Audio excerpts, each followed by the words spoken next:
Mr. President. The senator from Indiana. Mr. President, I ask unanimous consent that the call of the quorum be dispensed with. Without objection.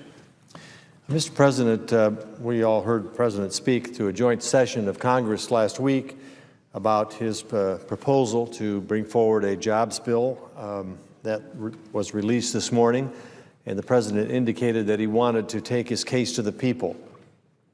And I'm glad he's doing so. I hope that as he travels about the country, I think he'll be hearing what many of us heard during the August recess when we were back at home, as I traveled across the state of Indiana and talked to people from all different categories of work engagement, small to medium to large businesses, homeowners, other constituents. One thing came through loud and clear. And that was, I needed to listen to them more than they needed to listen to me. What was on their mind, I hope, is what the President will be hearing as he travels across the country to talk about his jobs plan, because clearly on the minds of the American people was the jobs and the lack of jobs for many who were struggling through a very, very difficult time of unemployment. Students were graduating from college with no place to go. People in middle age were being laid off or terminated, unable to find new work. Clearly, we have a jobs crisis in this country. It has lasted now for some time. We've been in a deep recession, hopefully pulling out of that, but latest indicators are that things are pretty stagnant. In fact, the latest facts that came forward in the August reports were that our job growth is zero, and our economy growth is zero, and therefore job growth is zero. And so we've got some work to do. So we need to look carefully at the proposal the President brought for us. But again, getting back to the central point I'm trying to make, what he'll hear, I believe, from the American people, at least he'll hear that if he stops in Indiana, is that there is a great cloud of uncertainty hanging over the future. And because of that, people are holding back on spending, businesses are holding back on hiring.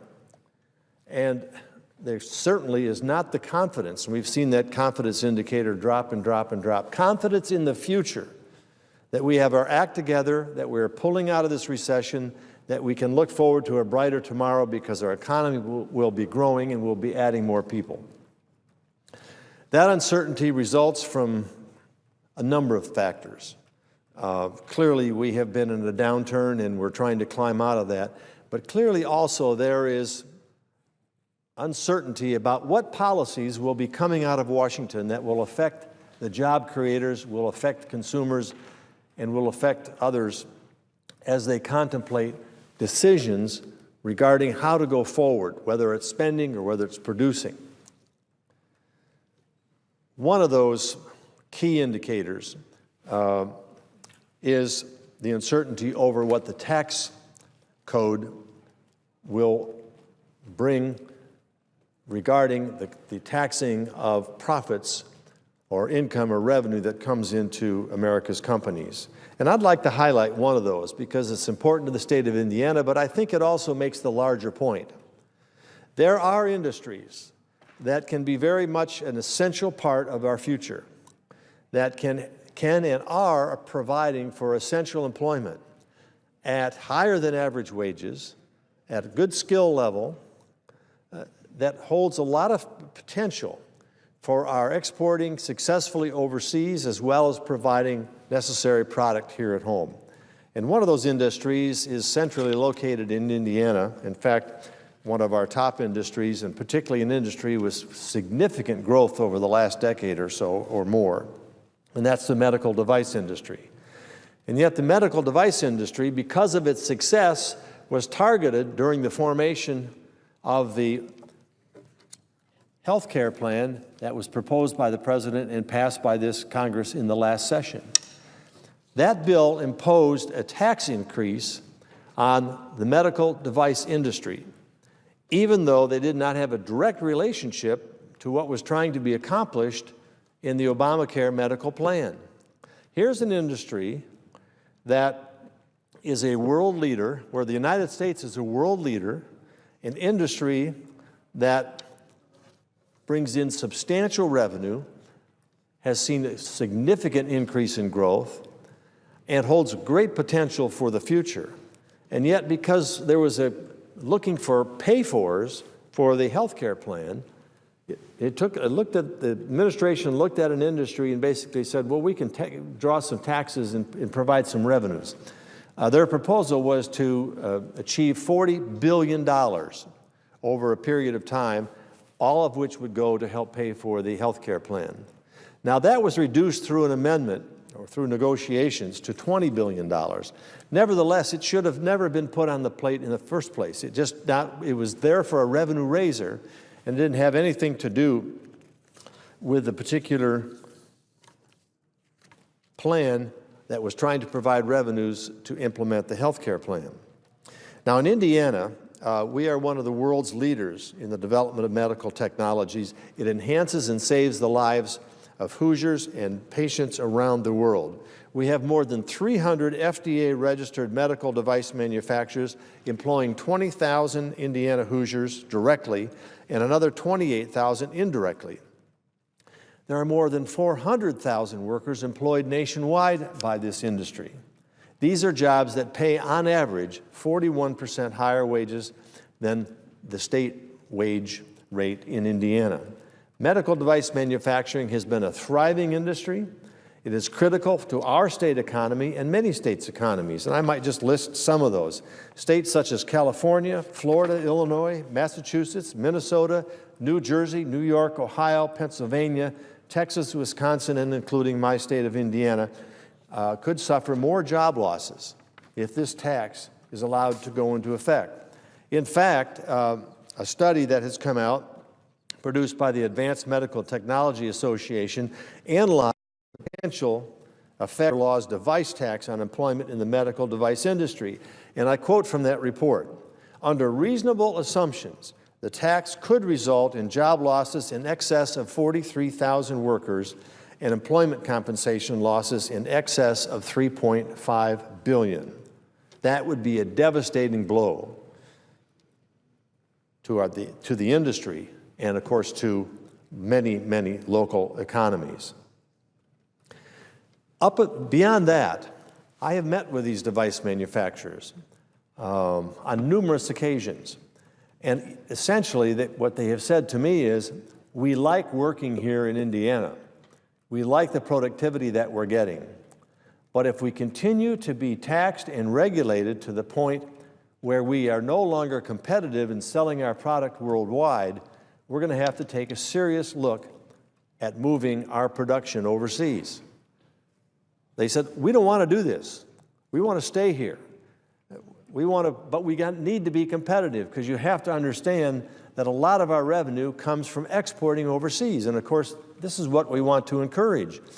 Our trade balance has always been in deficit, and the more we can export and the more we have cutting-edge industries that can export enhanced products to overseas customers, the better our own economic situation will be here at home. And so at a time when 14 million Americans are looking for work, and at a time when our country has suffered through 31 consecutive months of unemployment above 8%, I think we need to take a close look at the job creators in our country and determine whether or not taxation or regulation that is being imposed on them is having a dramatic impact in our ability to utilize these industries to provide more jobs and more employment, or whether it's just having the opposite effect. And the people that I have talked to have said it's having the opposite effect. Senator Hatch has introduced a bill to repeal this tax. It was controversial when it was first brought forward, and I think the Congress ought to take a look at this. If we want to provide some job-creating opportunities in America, we need to look at the taxes and regulations that are stifling this growth and this ability to hire more people. And so I'm a proud sponsor of Senator Hatch's legislation to repeal that excise tax. It will, as I said, benefit many states and provide many jobs and prevent jobs from leaving. And so I encourage my colleagues in the Senate to join this common sense legislation and repeal the tax on medical devices. If we want to spur economic growth, it's time we take a closer look at the harmful impacts of the policies which are stifling growth. And this is one industry, and I hope to highlight more in the future, but one industry that clearly is being penalized for being successful. And it's hurting our economy, and it's hurting our ability to provide job growth. So I wish the President well. I hope he listens intently. I hope he hears the same lesson, the same rhetoric that I heard as I traveled around the state of Indiana. In other parts of the country, I believe that the conclusion is inevitable, and that is taxation, regulation, brings in policies coming out of Washington bring uncertainty to the marketplace, and uncertainty to the marketplace affects consumer confidence and affects the confidence in those job creators and employers who are frozen in time, waiting to see how all this is going to turn out, fearful of hiring more people because they don't know what the impact's going to be on their payroll and on their expenses, waiting for the next regulation to come down that might impact their business in a negative way. We need certainty coming out of Washington, not uncertainty. I'm hoping, Mr. President, over the next 2 or 3 months here, as Congress works to come together with a sensible plan to deal with our deficit, we can enact in that plan and communicate to the American people that we have laid a good plan for the future in terms of how to deal with our deficit, and that we can bring some certainty to the future and get our economy back on its right track. With that, Mr. President, I will yield the floor and note the absence of a quorum. Clerk will call the roll. Mr. Akaka.